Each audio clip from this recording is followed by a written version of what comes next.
Hey everyone, this is Primetime Vinyl, and I'm Nick. I'm new to the VC, at least the video making portion of the VC, so just introducing myself, and I thought my first video would be the top 10 most valuable records in my collection according to Discogs median value. I'm not going to add my box sets or albums that have like a mini box set where it has two separate albums in there. These are just single albums, and I wanted to put the disclaimer in there. I'm not listing this in order to show off or say that my collection is better than anybody else's. It's more just a representation of the hard work that I've put into curating my collection and tracking down my favorite hard to find albums so that I can enjoy them on vinyl. So without further ado, let's start cooking on the list. Coming in at number 10 is a 1991 album by one of the biggest bands in hard rock. And at the time, this album entered the charts at number 1. The band actually had 5 straight number 1 albums from mid-80s to mid-90s. And this is For Unlawful Carnal Knowledge by Van Halen.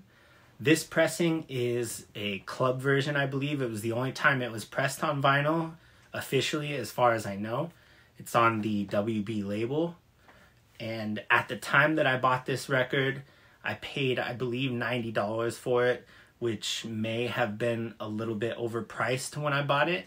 But like I said, one of my favorite albums by Van Halen, and I had to have it. So this record, median value of $200 even on Discogs. I think the lead-off hit may have been Runaround. A lot of people familiar with that, but my favorite songs are Pound Cake and Judgment Day. Coming in at number 9 is one of the biggest heavy metal bands of all time, if not the biggest heavy metal bands of all time. And just by saying that, I'm sure a lot of you could guess who it is. It is Metallica with their 1984 album Ride the Lightning. This is a Japanese press of it. The crazy collector in me loves Japanese pressings. I just love the way the obi looks, and I also love that it comes with a I can't get it out of there right now for some reason. It comes with a insert that has the lyrics in Japanese on one side, and then on the other side it has the lyrics in English. It's also, I mean, I love having stuff like that. It's just kind of sets your collection apart, and it's just fun to look at. Also, if you hold your phone, the Translate app, up to the Japanese lyrics, it's kind of funny to see how things translate and how goofy the lyrics sound when you read them. This is on the Nexus label. A lot of the Japanese records are on Nexus. A lot of people think that Japanese, or say that Japanese pressings sound a lot better than other pressings. I don't necessarily believe that as a general statement, but one thing I have noticed about Japanese pressings is that the overall sound floor on the record tends to be lower, meaning there's a lot less pops and crackles, and then the run in, run out tends to be a lot quieter, and in between the songs it's a lot quieter, so it just feels like a more smooth listen than a lot of the non-Japanese pressings are. That might just be my experience with it, but I have quite a few Japanese pressings. So yeah, number 9, Metallica's Ride the Lightning, with a median value of $204 even on Discogs. Coming in at number 8 is what I would consider one of the angriest albums I've ever heard. It's one of the newer albums on my list so far, at least. It may be one of the newer ones overall. This album, very hard to come by an original press, especially one in good condition. So this is Slipknot's Iowa from 2001. It actually came with the poster I was very stoked to see that. It is a corner cut copy. For whatever reason, a lot of the pressings that I've seen come up for sale are corner cut. I'm not really sure why. Most of them are that way that I've seen, at least. Anyway, I was lucky enough to get this as I saw it for sale on Facebook Marketplace of all places, and I had to snag it up. I paid $160 for this, I think, which is quite a bit of money, but it's one of my favorite albums and I had to have it. The median value of this currently is $222.23. This has great songs on it. People Equal Shit, My Plague, which I believe was on the Resident Evil soundtrack, and the Heretic Anthem, as well as Left Behind. Bunch of great songs. And another interesting fact about it is, even though it was recorded in 2001, this was actually recorded to tape. So as far as vinyl goes, that's always a good thing, or usually a good thing. So yeah, $222.23 median value, coming in at number 8. Coming in at number 7 is actually my current favorite band of all time.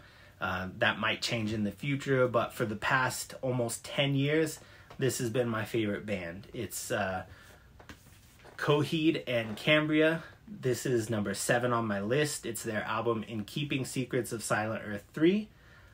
This is their 2003 album, and it's on clear vinyl. This is one of the first presses of it, and they only made 300 of these, so very hard to come by, very pricey. I actually got it as part of a huge Coheed collection that a fan was selling on one of their fan pages on Facebook. He needed money, and I was happy to give it to him for the huge amount of hard-to-find Coheed records that he had.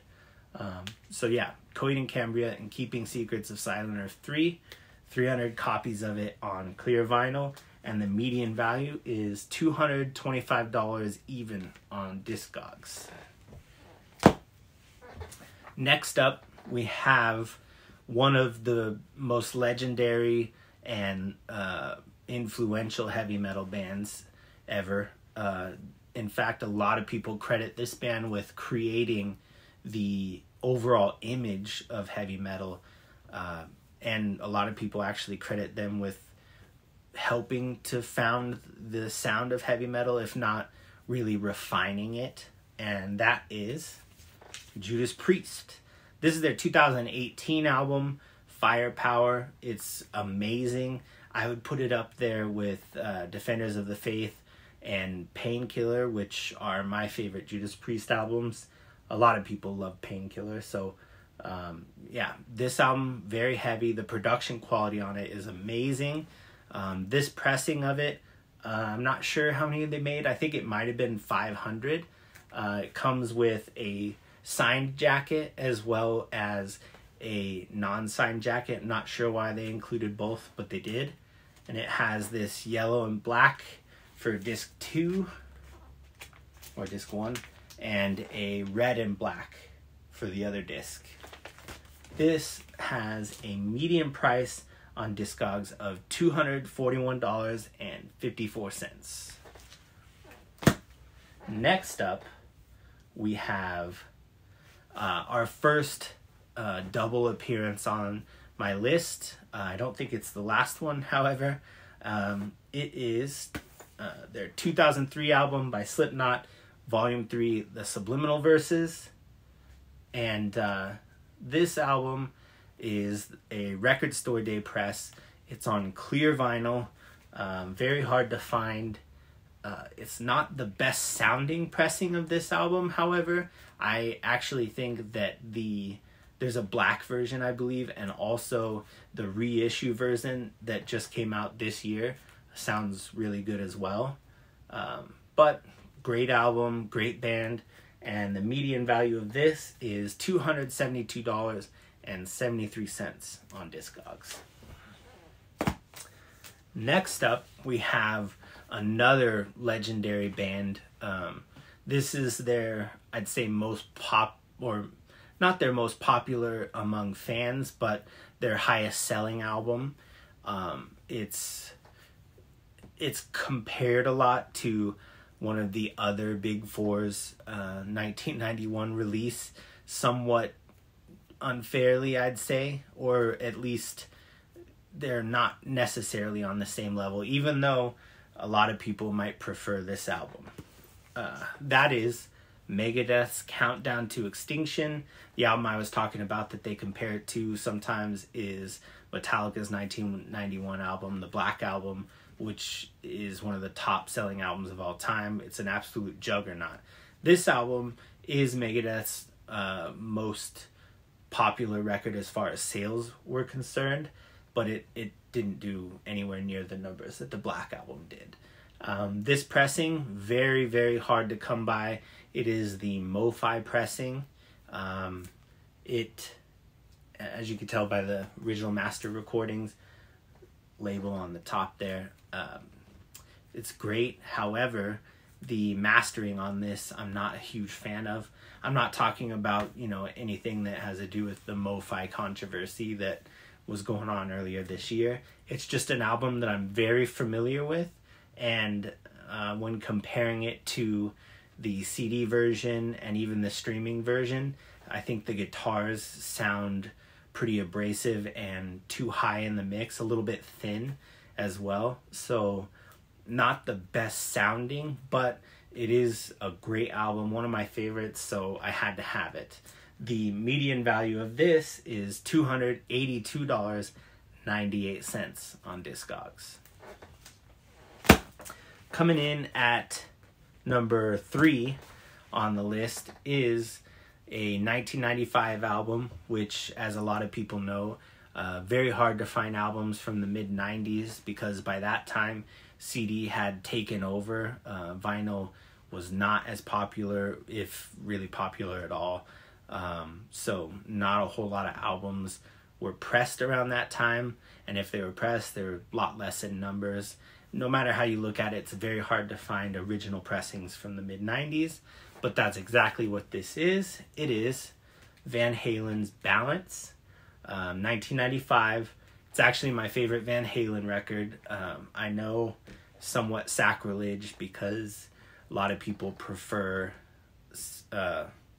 David Lee Roth to Sammy Hagar, but Hagar's kind of more my style, and I stick with it. So this album, amazing from start to finish. Seventh Seal, Amsterdam, which is my favorite song on the album. Pretty much the entire album is amazing all the way through. The only thing that kind of feels like filler to me is actually Strung Out, which is kind of like that weird little drum groove they have on the album. Just the only thing that kind of feels like it doesn't necessarily have to be there to me. Anyway, the median value of this album, $320 even. The other thing is, you might be able to tell this album is sealed. I don't keep it sealed because I'm looking forward to selling it in the future or anything like that. It's just because this album is almost an hour long, if not an hour long, and I really don't want to put it on my turntable and have it sound not amazing, because of how much music was squished onto one LP. So just didn't want to taint the way this record sounds in my head by, possibly ruining it by a bad pressing. But very stoked to have it in my collection, and obviously one of my most valuable records. Median value $320 even, if I didn't say that already. Coming in at number 2 is another album that kind of follows what seems to be a pattern of mine, where I tend to lean towards the eras of a band that aren't the most popular. It's not necessarily like a hipster thing of mine. It's just, I think after getting really familiar with the most popular eras of these bands, I tend to dig deeper, and then I really fall in love with the eras that a lot of people might overlook. So, number 2 is the 1994 album by Black Sabbath, Cross Purposes. This album is, of course, part of the Tony Martin era of Black Sabbath, which I think they might be reissuing a lot of these albums next year or in the near future. I think Tony Iommi and Tony Martin have both spoken about it and confirmed it. However, this is an original press, not an unofficial press or anything like that. This album, very hard to come by. My wife got it for me as a gift, and it's on the IRS label. It's just a solid album. The riffs on it are great. I think during the Tony Martin era, Tony Iommi was like really strong as far as his riffs were concerned. It's unfortunate that a lot of people overlooked this era. I think the band even had to cancel a bunch of dates and play a lot smaller venues than they were used to. Like, I think they dropped from arenas to clubs and stuff like that. The label didn't really promote these albums as much, and it's just really sad because they're very strong albums. If you haven't heard this album or Headless Cross or Tyr or Tyre, I don't know how you say it, but Tyr, those albums are amazing, as well as Eternal Idol. That album's really strong too. So if you haven't heard the Tony Martin era of Black Sabbath, check it out. This is Cross Purposes. The overall or median value on Discogs for this album, $339.99. And we're at the end of the list here. Number 1, it's an album from 1996. Very hard to find. I've only seen, I think, 2, maybe 3 VC members show this, and I know NTX Vinyl is one. I can't remember. I think maybe Mr. Hall of Fame has a copy. I'm not sure who else might have one. I can't remember the name of the channel, but I know I've seen it somewhere else as well. Anyway, this is Tool's Anima album. Also, I had to look up how to say this album, because even though I've been listening to it since I was a kid, I had no idea how to actually pronounce the album. I always thought it was pronounced Enema for some reason. But actually, band members have said that the correct way to pronounce it is Anima. This album, 1996, I think it was Tool's, I think probably still their biggest album. It's not my favorite Tool album. That's actually Lateralis. But they've only pressed that on vinyl once, and it was on a picture disc. I own it, but it doesn't sound very good. This album has Stinkfist, 46 and 2, Eulogy. It's an incredibly strong record. It also has the title track, which was huge as well. Anyway, this album, 1996. This is the second pressing in 1996. I know they did 2 in 96 and 1 in 97. I had to be real careful about getting it because I know there's a lot of unofficial pressings of this floating around, and I didn't want to get caught off guard and end up with an unofficial copy. So this second pressing in 1996, its median value, $585.11, which is just crazy. I've seen a sealed copy sell on eBay for over $2,000. If I had the money at the time, probably would have got that. But I got this actually as part of a trade. I traded, I think, 12 pretty pricey records for this record and the Slipknot Volume 3 Subliminal Verses that I showed a little bit ago. But yeah, number 1, Tool's Anima. That's it. That's my top 10 most valuable records according to Discogs. And thank you for watching. Like I said, this is actually my first video as part of the video making side of the VC. Please like and subscribe. Leave some comments if you want. I just want to jump in and be a more active member of the VC. I want to have people to talk to about this crazy obsession of mine. I know that my family, my wife, my friends, they're all sick of hearing me talk about records. So I figured I would jump into the VC and find me some people to obsess over records with. So I'm Nick. This is Primetime Vinyl, and thank you for watching.